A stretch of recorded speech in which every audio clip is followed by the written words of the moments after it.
Alhamdulillah, wassalatu wassalamu ala rasulillah Sayyidina wa maulana Muhammad ibni Abdillah wa ala alihi wa sahbihi wa man tabi'ahu wa mawalah. Ashhadu an la ilaha illallah wahdahu la syarika lah wa ashhadu anna sayyidana Muhammadan abduhu wa rasuluhu la nabiyya ba'dah. Allahumma salli ala sayyidina Muhammadin nabiyil ummi wa ala alihi wa sahbihi wa barik wa sallim. Qala Allah Ta'ala fil Qur'anil azim wa huwa asdaqul qailin. A'udzu billahi minasy syaithanir rajim. Ya ayyuhalladzina amanu taqullaha haqqa tuqatih wa la tamutunna illa wa antum muslimun. Wa qala ta'ala fi ayatin ukhra. Ya ayyuhalladzina amanu taqullaha wa qulu qawlan sadida yuslih lakum a'malakum wa yaghfir lakum dhunubakum wa man yuti'illaha wa rasulahu faqad faza fawzan 'azima. Ibadallah, usikum wa nafsi bi taqwallahi wa ta'atihi faqad fazal muttaqun. Hadirin jamaah Jumat yang dimuliakan Allah Subhanahu wa taala. Semua orang senang melihatnya karena dia bersih, karena dia rupawan, karena dia sopan dan santun, karena ayahnya meninggal dan ibunya juga sudah lama meninggalkannya. Orang kasihan melihatnya, maka karena kesenangan hati mereka, mereka sendiri yang memberikan gelar untuknya yang belum pernah mereka berikan kepada orang sebelum dia. Gelar itu bernama Al-Amin, orang yang layak menerima amanah. Amin diambil dari 3 huruf, alif, mim, nun. Dari kata alif, mim, nun muncullah kata amanah. Orang yang mampu menerima amanah disebut Al-Amin. Kita mengatakannya jujur. Lawan daripada amanah adalah khianah. Al-Khain, pengkhianat. Dia tidak berkhianat. Dia adalah seorang yang mampu mengemban amanah dan terpercaya. Maka semua orang percaya kepada dia. Dari alif, mim, nun juga akar yang sama dengan iman, akar kata yang sama dengan iman, maka iman berarti percaya. Dia adalah orang yang dipercaya karena memang dia mampu mengemban amanah. Kapan kebencian itu datang? Kebencian itu datang ketika dia naik ke atas bukit Sofa dan dia berkata kepada semua penduduk Makkah, seandainya aku katakan di balik bukit Jabal Abi Qubais yang besar, gagah, perkasa, tinggi, menjulang ini ada pasukan musuh yang akan menyerang kita, apakah kalian percaya? Semua mereka berkata, shadaqnaka, kami percaya karena memang kami menggelar engkau orang yang dapat dipercaya. Seandainya aku katakan bahwa ada pasukan musuh yang akan meluluh lantakkan, menghantam, membunuh kita, apakah kalian percaya? Mereka menjawab, shadaqnaka, kami percaya.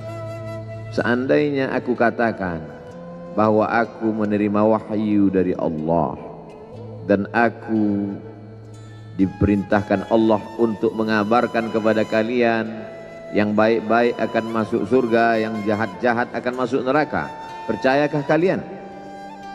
Disitulah perlawanan datang, bukan dari orang lain, bukan dari musuh, bukan dari lawan. Perlawanan itu datang dari saudara kandung, dari ayah kandung yang masih ada hubungan darah. Tabban laka ya Muhammad alihadza jama'tana, celakalah engkau Muhammad, apakah hanya untuk ini saja kau kumpulkan kami hari ini? Allah membelanya, langsung Allah membelanya. Dia tidak membela dirinya, tapi Allah mengatakan tabbat yada abi lahabi wa tabba ma aghna anhu maluhu, hartanya tak ada berguna, wa ma kasab, hasil usahanya tak mendatangkan manfaat. Wa imra'atuhu hammalatal hatab, istrinya menjadi pembawa kayu bakar, simbol dari adu domba, kata-kata yang membuat menyakitkan hati yang dibawa oleh Ummu Jamil istri Abu Lahab untuk menyiksa, menjelekkan, membuli, menebarkan berita untuk membunuh karakter Sayyidina wa Maulana Muhammad sallallahu alaihi wasallam. Ini bukti kalau hari ini ada anak muda yang rupawan, yang dermawan, yang disenangi lingkungannya, tidak ada orang yang tersinggung, biasa, karena Nabi Muhammad SAW juga pernah mengalami hal itu. Tapi begitu kau katakan, aku tadi malam bermimpi bahwa aku mesti hijrah, meninggalkan komunitas peminum khamar, meninggalkan geng kita yang selama ini bicara tentang yang haram, maka disitulah mereka akan berkata, apakah hanya untuk ini saja kita berteman selama ini? Mana persahabatan kita? Apa yang dialami pemuda-pemuda hijrah hari ini dialami oleh Rasulullah sallallahu alaihi wasallam 14 abad yang silam. Ketika kau berhasil bisnis, orang senang. Ketika kau berhasil membina rumah tangga, tidak ada orang yang tersakiti. Ketika anakmu lucu-lucu dan kau berada di tengah mereka, tidak terusik kepentingan mereka, tidak terganggu ekonomi mereka, engkau adalah sahabat, engkau adalah teman setia. Tetapi ketika kau tidak ikut kemauan manusia, disitulah engkau sedang melantik dirimu sendiri menjadi musuh. Maka Allah kuatkan hatimu. Wa in tuti aktsara man fil ardi, kalau kau ikut kebanyakan orang di atas muka bumi, yudilluka an sabilillah, mereka hanya akan menyesatkan engkau dari jalan Allah subhanahu wa ta'ala. Tapi api itu tidak pernah padam. Kalau dia padam, maka berakhirlah dakwah Islam. Dia terus bergelora, dia terus menyala, dia terus membakar kemunafikan, membakar kemusyrikan, sampai akhirnya embargo pun tiba. Jangan ada yang mau bergabung dengan kelompok Muhammad sallallahu alaihi wasallam. Jangan ada yang mau berkirim makanan, jangan ada yang mau berdagang, jangan ada yang mau menjalin transaksi. Mereka ingin membunuh secara perlahan-lahan. Jangan beli produknya, jangan duduk bersamanya, jangan berteman dengan dia. Kenapa kamu mau berfoto dengan dia? Kenapa kamu mau bergambar dengan dia? Kenapa kamu masih mau mendengar ceramah dia? Adakah orang yang mengalami hal itu hari ini? Adakah ketakutan-ketakutan dari hamba Allah yang mengatakan Allahu Akbar, Allah Maha Besar, tapi takut ditinggalkan kawan, cemas ditinggalkan sahabat? Maka itu pernah terjadi pada kelompok Sayyidina wa Maulana Muhammad sallallahu alaihi wasallam. Kalau pembunuhan karakter tidak berhasil, maka ada yang lebih dahsyat daripada itu. Mereka tawarkan dunia beserta isinya. Wallahi, demi Allah wahai paman, demi Allah wahai Abu Talib, law wada'u syamsa fi yamini wal qamara fi yasari, andai mereka letakkan matahari di tangan kananku, bulan di tangan kiriku, ala atruka hadzal amr, supaya aku tinggalkan dakwah ini, aku tidak akan meninggalkannya. Bujuk rayu mulai tiba. Itu terjadi pada diri Nabi Muhammad sallallahu alaihi wasallam. Kalau kau tidak mempan dimusuhi, kalau kau tidak mempan dirangkul, kau akan dipukul. Kalau kau tidak mempan dipukul, kau akan dirangkul. Berbagai macam cara, dari mulai yang paling keras sampai yang paling lembut, dari mulai yang paling lembut sampai yang paling keras, sampai akhirnya tempat bergantung itu hilang, lenyap, musnah. Ada dua tempat bergantung, saudara kandung ayah Abu Talib. Mereka tidak mengusiknya karena dia keponakan Abu Talib.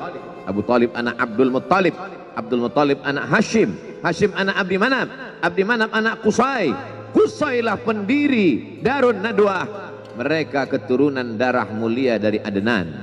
Adnan menerima tetesan darah dari Ismail. Ismail anak kandung Ibrahim alaihissalam. Jangan ganggu dia, karena dia keponakan Abu Talib. Masih ada backing.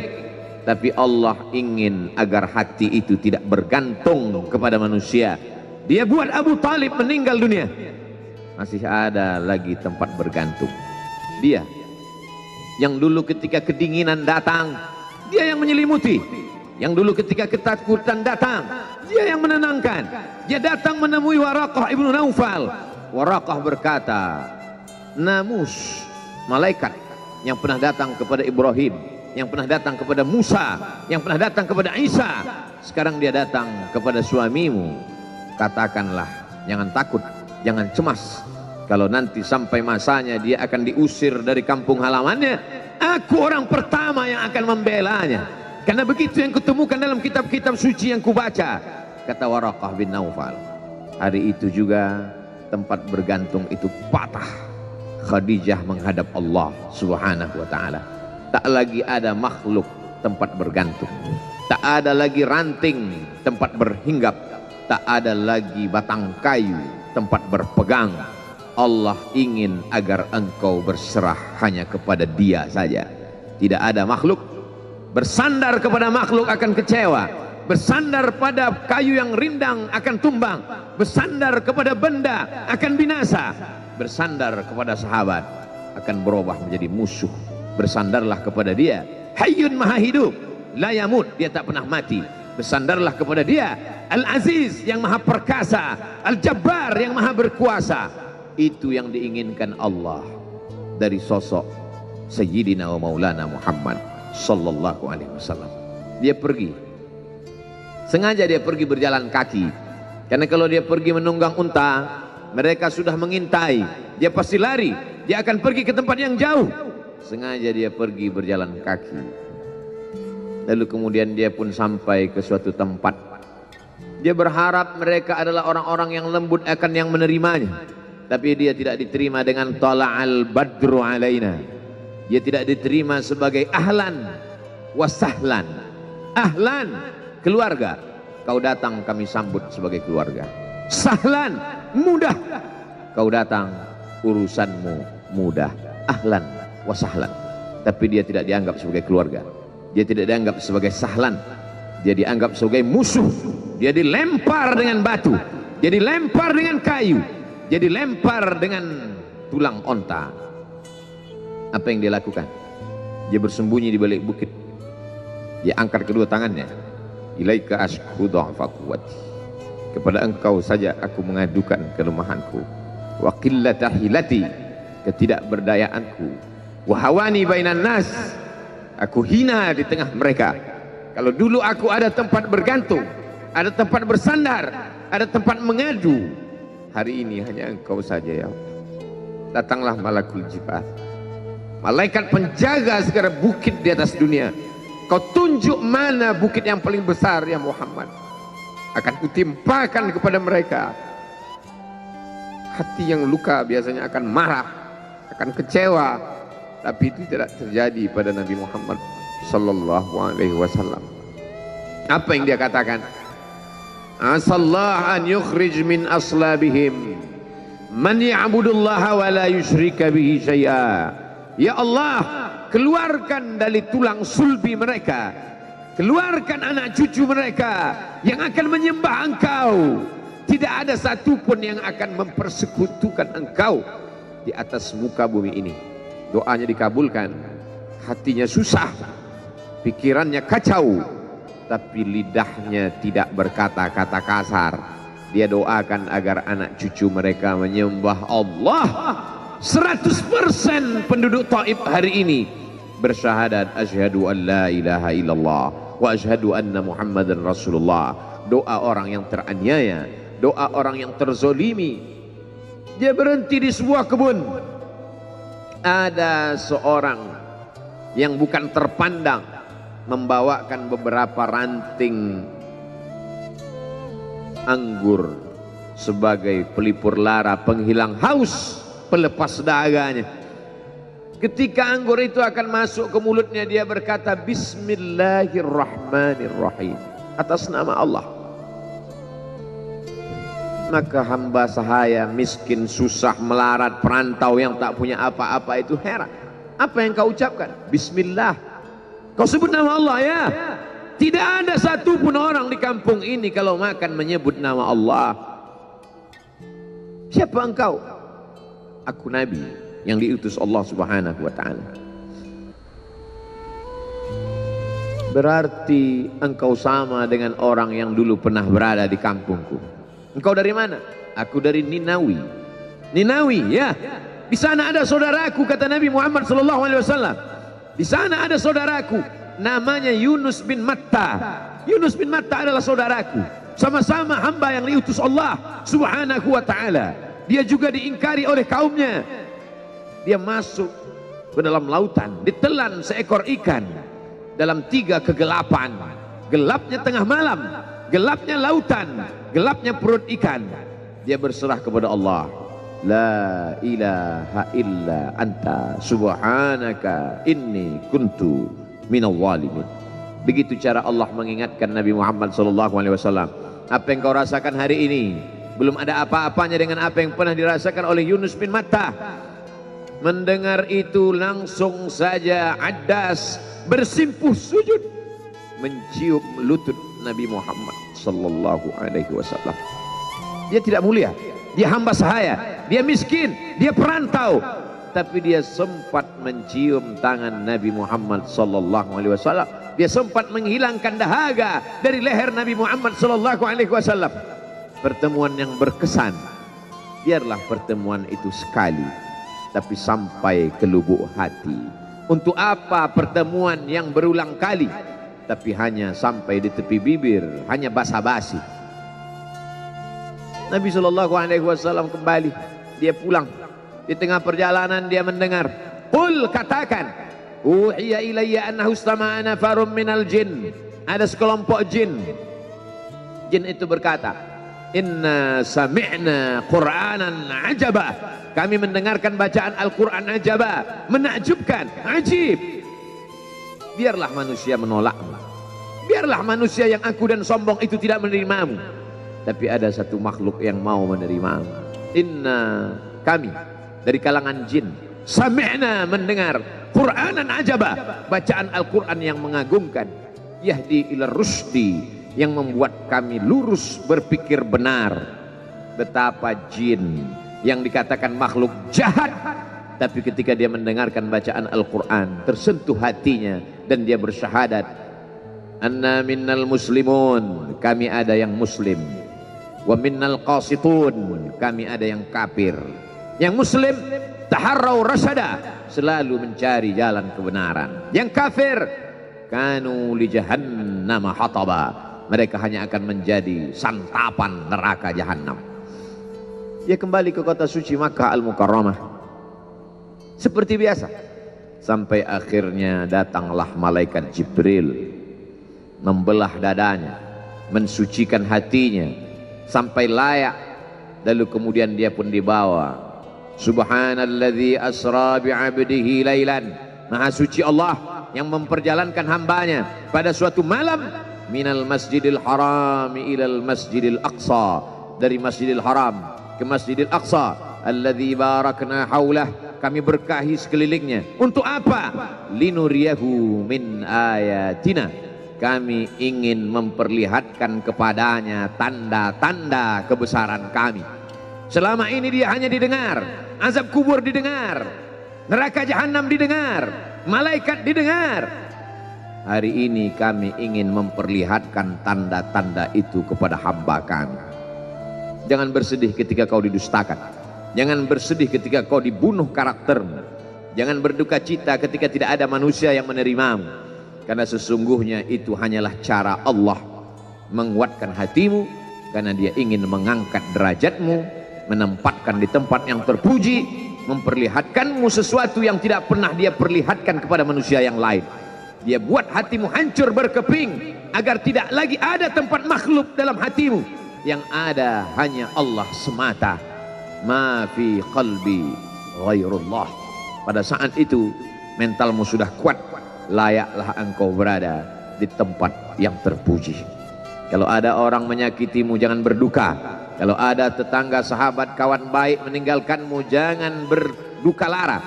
karena sesungguhnya di balik itu semua fa inna ma'al usri yusra, inna ma'al usri yusra, idza daqat 'alaika dunya faqul ya Allah. Kalau terasa sempit dunia, mengadulah kepada Allah. Idza sa'alta fas'alillah, kalau minta-mintalah kepada Allah. Wa idza sta'anta fasta'in billah, kalau minta tolong, minta tolonglah kepada Allah. Iyyaka na'budu wa iyyaka nasta'in, kepada Engkau kami menyembah, kepada Engkau kami beribadah, kepada Engkau kami bersimpuh sujud, kepada Engkau juga kami meminta pertolongan. Barakallahu li wa lakum fil Qur'anil azim wa nafa'ani wa iyyakum bima fihi minal ayati wadh-dhikril hakim wa taqabbala minni wa minkum tilawatahu innahu huwal ghafurur rahim.